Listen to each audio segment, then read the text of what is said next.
आश्रम ने सच में सरकार की ज़मीन पर कब्जा किया है या ये बाकायदा खरीद कर ली गई ज़मीन? आश्रम को बाकायदा कानूनी तरीके से ज़मीनें आवंटित की गई सरकार द्वारा, और उन ज़मीनों को सरकार जिन उद्देश्यों के साथ आश्रम को दी थी, सामाजिक गतिविधियों के लिए, समाज के उत्थान के लिए, आश्रम पिछले 5 दशकों से उन उद्देश्यों की पूर्ति में निरंतर लगा हुआ है।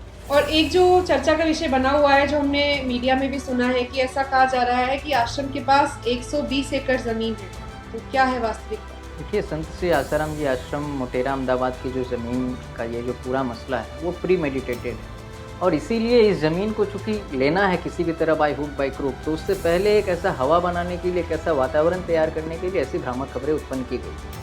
आश्रम को 1980 में, 1992, 1997 और 1999 में 4 बार सरकार द्वारा ज़मीनें दी गई।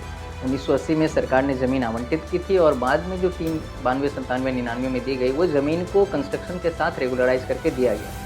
इन सभी आंकड़ों को जोड़े तो आश्रम के पास 39,000 कुछ स्क्वायर मीटर ज़मीन है, यानी 10 एकड़ से भी कम ज़मीन संत श्री आसाराम जी आश्रम के पास है। ये बार बार संस्था ने अपने चीज़ों में स्पष्ट किया है। लेकिन यहाँ पे एक प्रश्न बनता है कि सरकारी रिकॉर्ड के हिसाब से तो आश्रम के पास लगभग 33,000 स्क्वायर मीटर ज़मीन आवंटित की गई है, तो अब इसके बारे में थोड़ा सा स्पष्टीकरण दीजिए।